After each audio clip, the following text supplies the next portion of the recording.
নমস্কাৰ সকলোকে পুৱাৰ সম্ভাষণ জনাইছোঁ। আজি মই এটা বেলেগ ভিডিঅ' লৈহে আপোনালোকৰ কাষলৈ আহিছোঁ। আৰু এয়া দেখিছে আমি এয়া গোবৰ আৰু মাটি আমি মিহলি কৰিম। আৰু ইয়াতে অলপ তুঁহগুৰি, বেছি পৰিমাণৰ নহয়, কম পৰিমাণৰ তুঁহগুৰি অলপ মিহলি কৰি আমি আজি এটি খেতি পদ্ধতিৰ বিষয়ে আপোনালোকক জনাব বিচাৰিছোঁ। এয়া আমি গোবৰ, মাটি আৰু তুঁহগুৰি মিহলি কৰিছোঁ। তুঁহগুৰিটো অলপ পৰিমাণে দিলে ভাল, বেছিকৈ দিব নালাগে, তেতিয়া আমাৰ মাটিখিনি লাগি নধৰে বা টান হৈ নাযায়। এতিয়া মই আপোনালোকক দেখুৱাব বিচাৰিছোঁ আমি আজি কি খেতিৰ কাৰণে মাটি যোগাৰ কৰিছোঁ। এতিয়া এয়া দেখিছে আপোনালোকে কিছুমান ষ্ট্ৰবেৰী গছ, আচলতে ষ্ট্ৰবেৰী গছ নহয়, পুলিহে, সৰু সৰু। এই পুলিবিলাক আমি অনলাইনত মাত্ৰ 2টা পুলি কিনি আনিছিলোঁ। আৰু এতিয়া গুজে গজালি মেলাৰ দৰে বহু পুলি হৈ গৈছে। আৰু আমি ষ্ট্ৰবেৰী প্ৰতি বছৰে লগাওঁ। আৰু আমি ইয়াত সোৱাদটো অকণমান কম হয়, কিন্তু তথাপিও আমি খাবলৈ পাওঁ ঘৰৰ বস্তু, ঘৰতে তৈয়াৰ কৰা বস্তু, সাৰ নিদিয়াকৈ প্ৰস্তুত কৰা এবিধ ফল।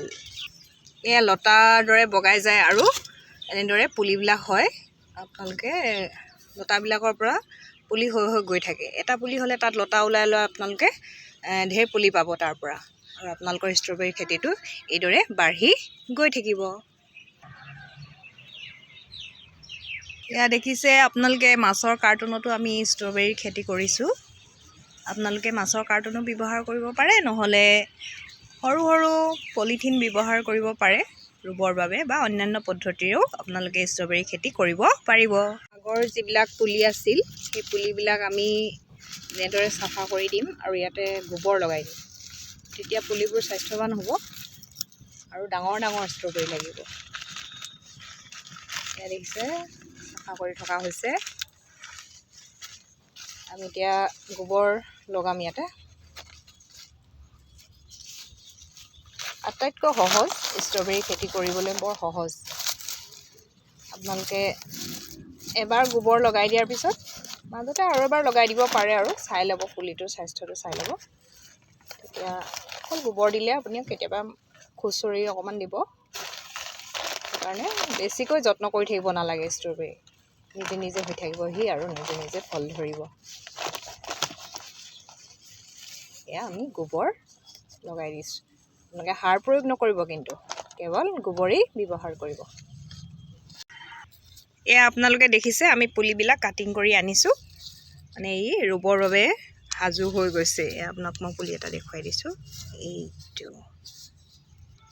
প্ৰথমে আমি পুলিবিলাক জীয়াই ল'বৰ কাৰণে আমি এইবিলাক দেখিছে আপোনালোকে কেৰি বেগ লৈ আহিছোঁ আৰু কেৰি বেগবিলাকত আমি ৰুই থ'ম। প্ৰথমে সজাল ধৰাৰ পাছতহে আমি ইয়াক ৰুম।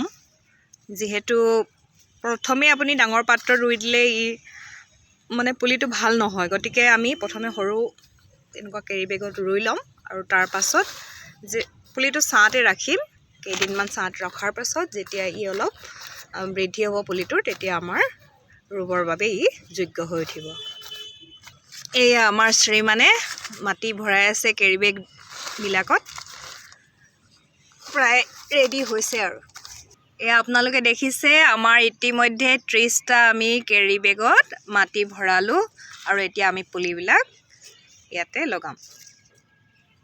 ষ্ট্ৰবেৰী পুলিটো ল'ব আৰু এনেদৰে ধুনীয়াকৈ ৰুই দিব। কম কমকৈ পানী দিব যেতিয়া প্ৰয়োজন হয়, আৰু ছাঁত ৰাখিব। ইতিমধ্যে আমাৰ ষ্ট্ৰবেৰী পুলিবিলাক ইয়াত ৰেডি হৈ গৈছে। আৰু আমি ইয়াত অলপ অলপ পানী দিম। এতিয়া কম কমকৈ পানী দিলে হ'ব। আপোনালোকে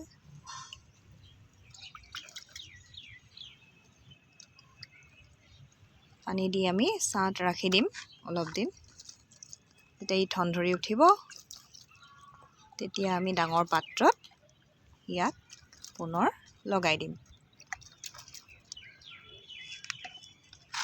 এইদৰে আপোনালোকে ষ্ট্ৰবেৰী খেতি কৰিব পাৰে আৰু ঘৰতে এই সুস্বাদু ফলবিধ খাব পাৰে। আমি যোৱা বছৰ এইদৰে আমি লগাইছিলোঁ, আপোনালোকে স্ক্ৰীনত দেখিবলৈ পাইছে। এইদৰে আমি খাইছিলোঁ। গতিকে আহক আমি সকলোৱে ষ্ট্ৰবেৰী খেতি কৰোঁ ঘৰতে, আৰু আমি এইদৰে সাৰ নিদিয়াকৈ কেৱল গোবৰ ব্যৱহাৰ কৰি ধুনীয়া ধুনীয়া ষ্ট্ৰবেৰী খাওঁ।